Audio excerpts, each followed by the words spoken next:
முதலில் தலைப்புச் செய்திகளை பார்க்கலாம். ஒட்டுமொத்த இஸ்ரேல் அமைச்சர்களின் உரையாடல்களையும் தட்டி தூக்கிய ஈரான். அனைத்து நவீன தொழில்நுட்ப தடைகளையும் தகர்த்து வெற்றிகரமாக ஹேக் செய்த ஈரான் வல்லுநர்கள். ஹிஸ்புல்லாவின் ஆயுதங்களை பறிக்க முடியாமல் திணறும் அமெரிக்கா மற்றும் இஸ்ரேல். ஹிஸ்புல்லாவிற்கு ஈராக் ராணுவ பிரிவு வெளிப்படையாக ஆதரவு. போராளி குழுக்களின் ஆயுதம்தான் மக்களின் கண்ணியத்தை காக்கும் என வெளிப்படையாக அறிவிப்பு. பாலஸ்தீனியர்களை தெற்கு சூடானுக்கு கட்டாயமாக இடம்பெயர்வு செய்ய திட்டம். இஸ்ரேலின் திட்டத்தை நிராகரிப்பதாக தெற்கு சூடான் அதிரடி அறிவிப்பு. கட்டாய இடம்பெயர்வு தங்களது நாட்டின் கொள்கைக்கு எதிரானது என்றும் விளக்கம். காசாவில் 7 கிலோமீட்டருக்கு நீண்டு சென்ற ஹமாஸின் பாதாள சுரங்கம். பிரம்மாண்டத்தை கண்டு அதிர்ந்த ஆக்கிரமிப்பு படைகள். 2000 கியூபிக் அளவிலான பொருட்களை கொண்டு சுரங்கத்தை மூட முயற்சி. தொடர்ந்து தங்களது உயிர்களை தாங்களே மாய்த்து கொள்ளும் ஆக்கிரமிப்பு படையினர். காசாவிலிருந்து விடுமுறையில் வீடு திரும்பிய ஆக்கிரமிப்பு வீரர் பலி. இனி செய்திகளை விரிவாக பார்க்கலாம். இஸ்ரேல் அமைச்சர்களின் மொபைல் போன் உரையாடல்களை ஈரான் ஒட்டு கேட்டு வரும் தகவல் வெளியாகி இஸ்ரேலியர்களை அதிர்ச்சிக்குள்ளாக்கியுள்ளது. உலகத்திற்கு ஒட்டு கேட்பு தொழில்நுட்பங்களை விற்பனை செய்யும் நாடாக இஸ்ரேல் பார்க்கப்படுகின்றது. இந்தியாவிற்கு கூட பொகசஸ் என்ற ஒட்டு கேட்பு தொழில்நுட்பத்தை விற்பனை செய்து பல அரசியல் தலைவர்கள் வேவு பார்க்கப்பட்டதாக தகவல்கள் வெளியாகின. இவ்வளவு கெட்டிக்கார நாடாக பார்க்கப்படும் இஸ்ரேல் அதன் அமைச்சர்களின் தகவல் தொடர்பு விவகாரங்களை எவ்வளவு பாதுகாப்பாக வைத்திருக்கும் என அனைவருக்கும் தெரியும். ஆனால் ஈரானின் சைபர் வல்லுநர்கள் அந்த அனைத்து தடைகளையும் மீறி ஈரானின் தற்போதைய அமைச்சர்கள் மற்றும் முன்னாள் அமைச்சர்களை வேவு பார்த்து வருவதாக ஆக்கிரமிப்பு ஊடகங்கள் செய்தி வெளியிட்டுள்ளன. குறிப்பாக 12 நாட்கள் போரின் போது இஸ்ரேலின் முன்னாள் வெளியுறவுத்துறை அமைச்சரான ஐலட் ஷேக் என்பவரின் டெலிகிராம் கணக்கை ஹேக் செய்து அதில் உள்ள தகவல்களை பார்த்துள்ளனர். அதே நேரம் அதில் பெரிய ரகசியங்கள் இல்லை என இஸ்ரேல் ஊடகங்கள் சப்பை கட்டியுள்ளன. ஒரு லிங்க் ஒன்றை அனுப்ப அதனை முன்னாள் அமைச்சர் கிளிக் செய்ததால் அவரது டெலிகிராம் கணக்கு ஹேக் செய்யப்பட்டதாக தெரிவிக்கப்பட்டுள்ளது. கணக்கு ஹேக் செய்யப்பட்டதையே 2 வாரங்கள் கழித்துத்தான் இஸ்ரேல் உளவுத்துறை கண்டுபிடித்துள்ளது. அதற்கு பிறகே இது குறித்து அவரிடம் தெரிவிக்கப்பட்டுள்ளது. அதுவரை எவ்வளவு தகவல்களை ஈரான் எடுத்தது என்பது குறித்து தெரியவில்லை. அவர் மட்டுமன்றி தற்போதைய அமைச்சர்கள் பலரையும் ஈரான் வேவு பார்ப்பதாக ஆக்கிரமிப்பு ஊடகங்கள் செய்தி வெளியிட்டுள்ளன. குறிப்பாக 12 நாட்கள் போரின் போது ஈரான் நடத்தும் தாக்குதல்கள் எந்த மாதிரியான சேதத்தை ஏற்படுத்துகின்றன, இலக்கு சரியாக தாக்கப்படுகின்றதா என்பதை இஸ்ரேல் உள்ள சிசிடிவி கேமராக்களை ஹேக் செய்து ஈரான் சைபர் படையினர் கண்காணித்த தகவலும் பின்னரே வெளியானது. இது மட்டுமன்றி இஸ்ரேல் அமெரிக்க உளவாளிகள் கூலிப்படையினரை விரட்டி வேட்டையாடும் ஈரான் இது தொடர்பாக சுமார் 21,000 பேரை கைது செய்துள்ளது குறிப்பிடத்தக்கது. ஹிஸ்புல்லா அமைப்பிடமிருந்து ஆயுதங்கள் பறிக்கப்பட வேண்டும் என அமெரிக்கா மற்றும் இஸ்ரேல் கூறி வரும் நிலையில் அதனையொட்டி பல அடுத்தடுத்த முக்கிய நிகழ்வுகள் நடைபெற்றுள்ளன. அவற்றை பற்றி இந்த தொகுப்பில் பார்க்கலாம். லெபனானில் உள்ள ஹிஸ்புல்லா அமைப்பு ஆயுதங்களை இராணுவத்திடம் ஒப்படைக்க வேண்டும் என்றும் இராணுவம் மட்டுமே ஆயுதம் வைத்திருக்க வேண்டும் என அந்நாட்டு பிரதமர் மற்றும் அதிபர் ஆகியோர் கூறி வருகின்றனர்.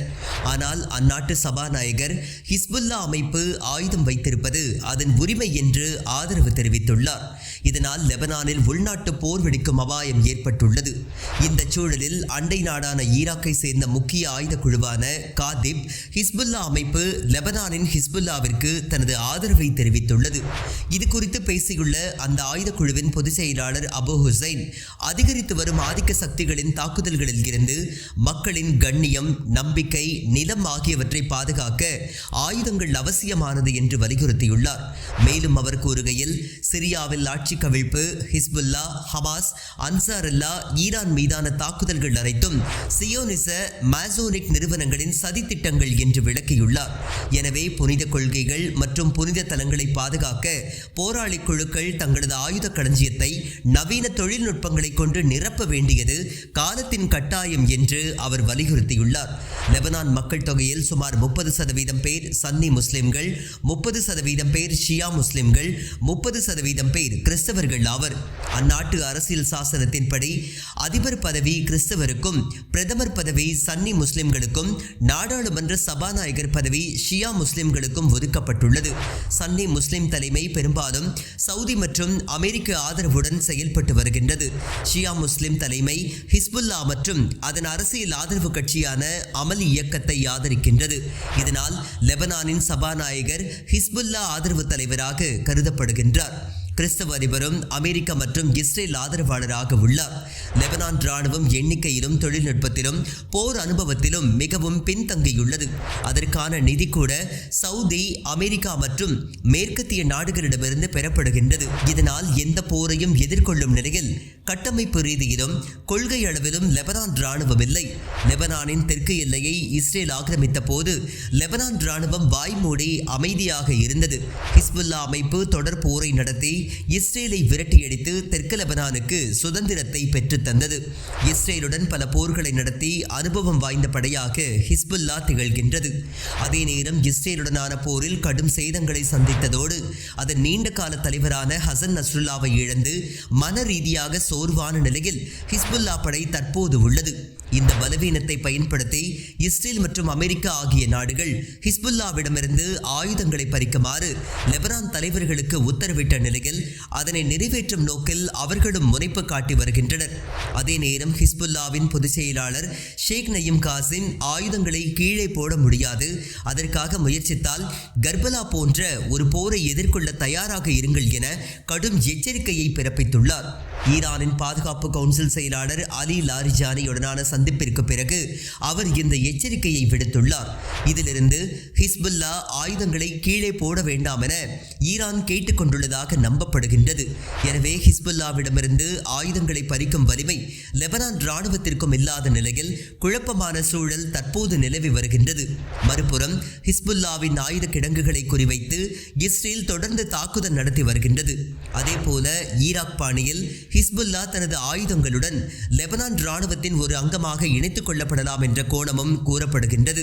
அதற்கு ஹிஸ்புல்லா தலைமையுடன் பேச்சு நடத்தி சம்மதிக்க வைப்பது மட்டுமே தீர்வு, வலிமை மூலம் அதனை செய்ய முடியாது என சர்வதேச அரசியல் பார்வையாளர்கள் தெரிவிக்கின்றனர். மற்றொரு பக்கம் ஹிஸ்புல்லாவிடமிருந்து ஆயுதங்களை பறிப்பதற்கு லெபனான் ராணுவம் இன்னும் வலிமைப்படுத்தப்பட வேண்டிய சூழலில் இருப்பதாகவும், குறிப்பாக நிதி தேவை அதிகமாக உள்ளதாகவும், அந்த நிதியை வழங்கி ஹிஸ்புல்லாவிடமிருந்து ஆயுதங்களை பறிப்பதில் சவுதி அரேபியா தீவிரம் காட்டி வருவதாகவும் செய்திகள் வெளியாகியுள்ளன.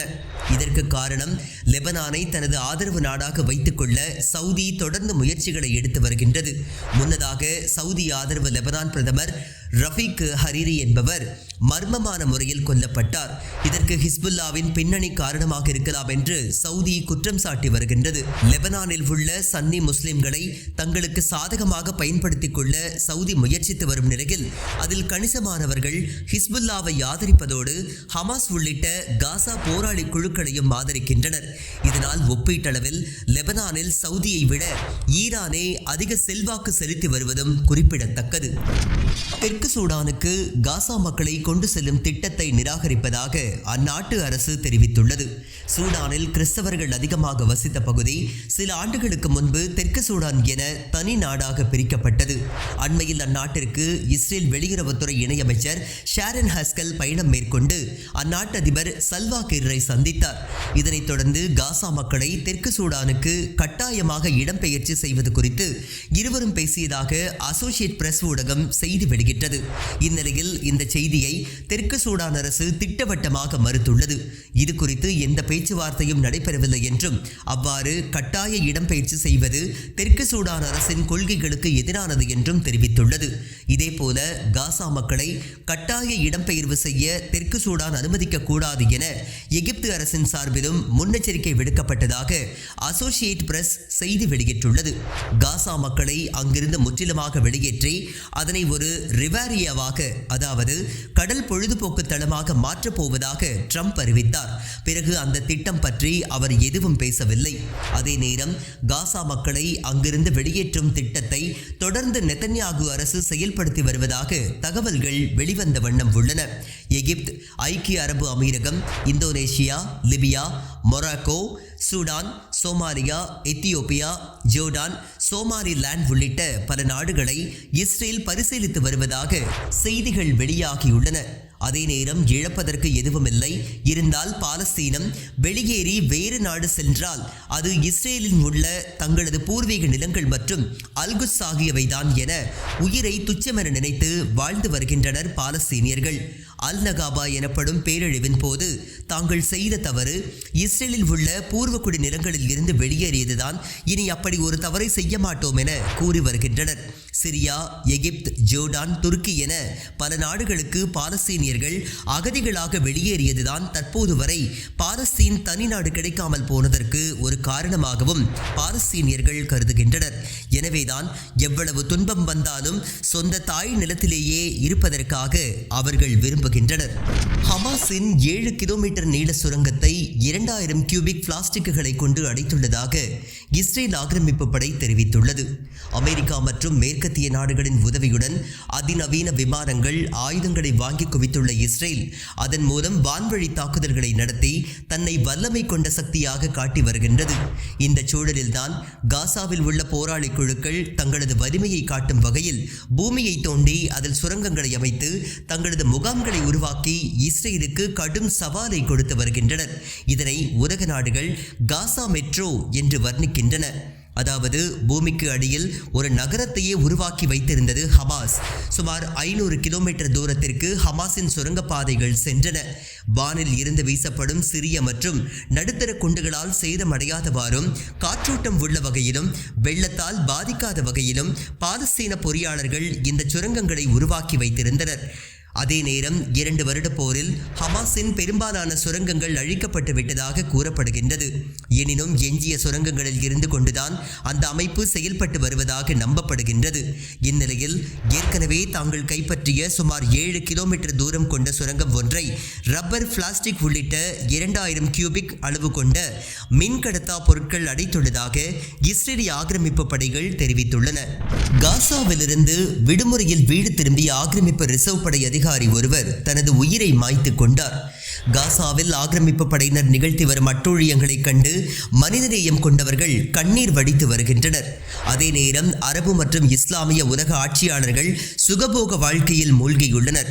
அப்பாவி பெண்கள், குழந்தைகளை ஈவு இரக்கமின்றி கொன்று குவித்து வரும் ஆக்கிரமிப்பு படையினரும் நிம்மதியாக இல்லை. போராளி குழுக்களின் தாக்குதல்களில் பலர் கொல்லப்படும் நிலையில் அவர்களது இறப்பு மற்றும் காயங்களை கண்டு சக ஆக்கிரமிப்பு வீரர்கள் மரண பாதிப்புகளுக்கு ஆளாகின்றனர். மற்றொரு பக்கம் தங்கள் உயிர்களை தாங்களே மாய்த்து கொள்கின்றனர். அந்த வகையில் வெள்ளிக்கிழமை ஒரு ஆக்கிரமிப்பு வீரர் தனது உயிரை மாய்த்து கொண்டார். காசாவில் 6 மாதம் ஆக்கிரமிப்பு போரில் இருந்த அவர் விடுமுறையில் வீடு திரும்பிய நிலையில் இந்த முடிவை எடுத்துள்ளார். 2025 ஜனவரி முதல் ஜூலை வரை 7 மாதத்தில் மட்டும் ஆக்கிரமிப்பு படையினர் 16 பேர் தங்களது உயிரை மாய்த்து கொண்டுள்ளனர். ஜூலை மாதம் மட்டும் 4 பேர் உயிரை மாய்த்து கொண்டுள்ளனர். 2024ஆம் ஆண்டு 21 பேரும், 2023ஆம் ஆண்டு 17 பேரும் தங்களது உயிரை தாங்களே மாய்த்து கொண்டுள்ளனர். இதற்கிடையில் ஒவ்வொரு நாளும் காசாவில் 100க்கும் மேற்பட்ட பெண்கள், குழந்தைகள் ஈவு இரக்கமின்றி கொன்று குவிக்கப்பட்டு வருகின்றனர்.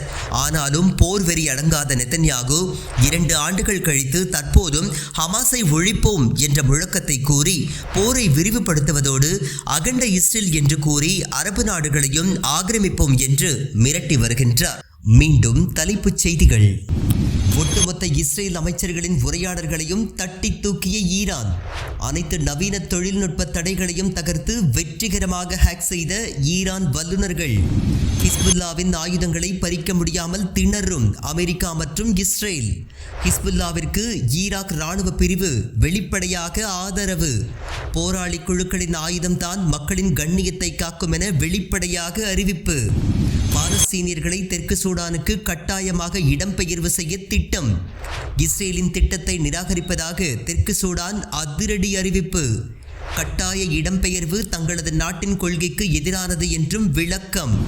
காசாவில் 7 கிலோமீட்டருக்கு நீண்டு சென்ற ஹமாஸின் பாதாள சுரங்கம். பிரம்மாண்டத்தை கண்டு அதிர்ந்த ஆக்கிரமிப்பு படைகள். 2000 கியூபிக் அளவிலான பொருட்களை கொண்டு சுரங்கத்தை மூட முயற்சி. தொடர்ந்து தங்களது உயிர்களை தாங்களே மாய்த்து கொள்ளும் ஆக்கிரமிப்பு படையினர். காசாவிலிருந்து விடுமுறையில் வீடு திரும்பிய ஆக்கிரமிப்பு வீரர் பலி.